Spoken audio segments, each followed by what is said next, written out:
Hello, everyone, and welcome to EnglishPod. My name is Marco. My name is Catherine, and today we've got a very interesting lesson for you all about building your vocabulary. So we're trying to describe personalities. You're going to learn tons of new words. Exactly, and as you said, we're going to describe people's personalities, so not their physical attributes. We're going to concentrate on how they are in personality-wise and stuff like that. Their character. That's right. So let's take a listen to today's dialogue for the first time, and we'll be back in a moment to talk about some of these great words.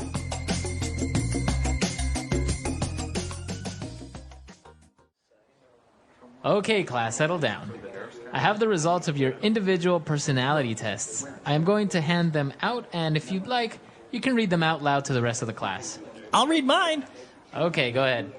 It says here that I am adventurous, outgoing, and easygoing. It says that I'm a little superstitious and occasionally naive. That's not true. Well, the test isn't 100% accurate. Is that all it says? No. It also says that I'm open-minded with great ambition, but that I can also be reckless and clumsy. This is stupid.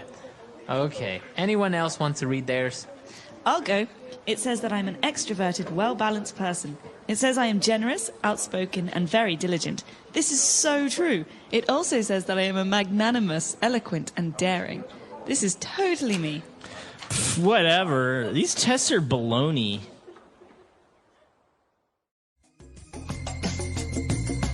All right, we're back. So we're going to divide this up into language takeaway parts 1 and 2. So let's start with 5 keywords now on language takeaway. Language takeaway. The first adjective that came up was adventurous and outgoing. Outgoing, that's a good one. Outgoing is a great one. So you think of the word out. That means moving out, going out. Outgoing means someone is very comfortable talking to strangers or talking to people that they don't know very well. For example, my brother is very outgoing. He loves meeting new people. He loves starting conversations with strangers. So the opposite would be shy. That's right. right. The opposite. Okay, so outgoing. And then it also described this person as being a little superstitious. Okay, superstitious is very interesting because it's hard to describe since everyone's superstitions are different. In many cultures, there are different superstitions. So, for example, in America, we say that walking under a ladder is bad luck. Okay, or opening an umbrella inside is bad luck. So if you believe that your actions will bring you bad luck, you're probably superstitious. Okay, very good. So if you are superstitious, you believe in superstitions. That's right. So, Marco, are you superstitious? Do you No. think that black cats bring bad luck? No, not at all. No. No. Interesting. All right. And this is also an interesting word, a way to describe people who are very believing, a person that is naive.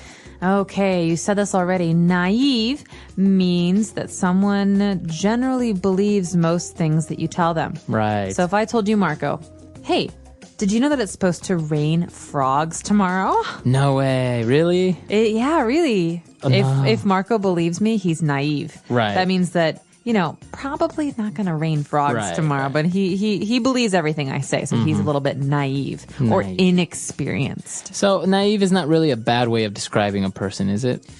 No, but it can be. So you want to be careful. Some people, if you say that they're being naive, it's offensive. So you have to be careful when you say this. Okay. Moving on, we also had an interesting adjective that described another person, and it was to be reckless. I can also be reckless. Reckless. Okay, so someone who is reckless often does things without thinking, sometimes things that are dangerous. For example, Marco, I think that driving a car without wearing your seatbelt is very reckless. Okay, that means that you're not thinking about safety. Right. So a person that is reckless is kind of a synonym of being a little bit dangerous to be around. That's right. Or someone who does things without thinking about their consequences, their results. Okay. And also, along with reckless, the test said that this person was clumsy. Oh, I love this word. There was a very famous commercial when I was growing up in America on the television. It was all about young students at high school who are clumsy, and so they should buy this special folder for their schoolwork to help them because they're so clumsy. And they're dropping their papers and their books. Exactly. So someone who is clumsy often falls down or hits their head or trips or drops their things. If I drop something on the floor and break it, my mother might say, "You're so clumsy. Clumsy You fingers. should be more careful." Yeah. So clumsy, is this insulting if you say, "Oh, you're so clumsy"? No, it's not so bad. Okay. There are worse things to say. But if someone often drops things, you can call them clumsy. Or you can also say, "You're such a butterfingers." Butterfingers. That means that yeah. your fingers are like butter. They're very slippery. You drop everything. Okay. So clumsy and reckless, they are negative adjectives, right? They're saying that you do things wrong. So it's not really a good thing to be reckless or clumsy. No, it's not really a good thing. These are not positive characteristics. Okay, good. So we took a look at those 5, which are very good about one of the people that took the test. Let's move on now to more language and more adjectives on Language Takeaway Part 2. Language takeaway. All right, so in this part, we're going to take a look at positive attributes about a person, right? They're all good things about someone. That's right. And this first one is very good. Extroverted. Extroverted. A person that's extroverted. So a synonym of this word is outgoing. Okay, so it's pretty much the same thing. That's right, because extro means going out. Out. So in this case, someone who is extroverted often meets new people, goes out and does social things, goes to the movies, goes out with friends, meets strangers, talks to strangers. Again, it's like being outgoing, someone who's comfortable with new people. And what about the opposite? So we said that shy is the opposite of outgoing. What would be the opposite for extroverted? Extroverted's opposite is introverted. Intro means in, not Okay. out. So that means someone who's very shy, who is uncomfortable with new people. Okay. And, well, apart from being extroverted, the test also said that this person is very diligent. Ooh, diligent is a great word. This is a word you want to hear from your teachers and your bosses. Okay, if someone says, "Marco, you are very diligent at work," What does that mean? it means you're very careful. You always do things very thoroughly. And also quickly, right? When you tell them to do something, they do it immediately. That's right. So a diligent worker always does a good job and does it in a timely manner. Okay. And moving on to our third adjective. This one is kind of strange. It kind of sounds like monogamy, but it's magnanimous. Magnanimous. All right. Magnanimous. This is a great word. We hear this a lot in the newspaper or on TV about usually famous people. He did something very magnanimous, or it was a magnanimous gesture. This describes a person who does things for the benefit of other people. Someone who is thinking about the well-being and the health and the lives of others. So it would be a person that likes to share or a person that's not selfish. Right. So if you donate half of your salary this month to victims of an earthquake, I would say, Marco, that's so magnanimous of you. You're so magnanimous. Okay. Awesome. And apart from being magnanimous, if a person is eloquent, I guess that's also a positive attribute. Oh, yeah. This is another really good one. Someone who is eloquent is a very good speaker. Okay. This means that when they talk, they sound very, very good. Okay. You know, someone who's eloquent uses big words, but is also very good at making other people listen. Okay. So it's usually about speaking. So you would say he's an eloquent speaker. That's right. So someone who is eloquent is fun or good or interesting to listen to. Okay. And our last description for personalities and the way people are is a person that's daring. Well, this can be a good thing or a bad thing. It depends on who you're talking about. Because sometimes daring people are also reckless. And this can be dangerous. Okay. But sometimes someone who is daring can be doing good things, like a daring business person might take risks that other people don't take. Okay, so a person that's daring dares to take risks, right? You are very daring. You, Marco, are daring because recently you jumped out of an airplane, right? You did some skydiving. So that would be considered daring. That's very daring. I'm not daring like that because I would never jump out of an airplane.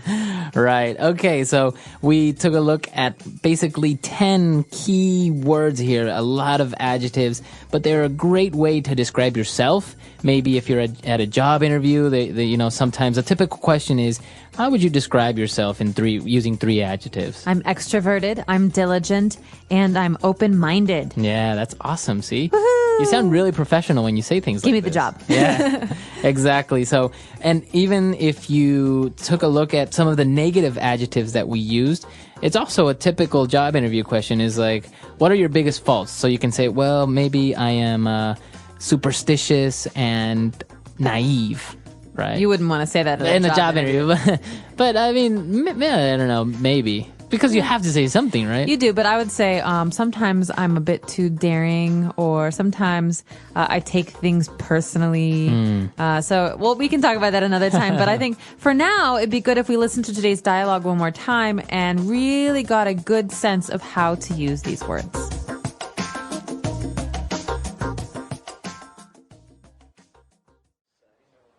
Okay, class, settle down. I have the results of your individual personality tests. I am going to hand them out, and if you'd like, you can read them out loud to the rest of the class. I'll read mine. Okay, go ahead.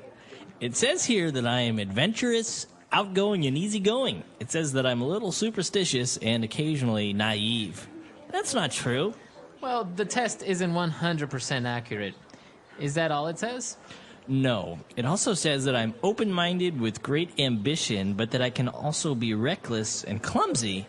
This is stupid. Okay. Anyone else want to read theirs? I'll go. It says that I'm an extroverted, well-balanced person. It says I am generous, outspoken, and very diligent. This is so true. It also says that I am a magnanimous, eloquent, and daring. This is totally me. Whatever. These tests are baloney.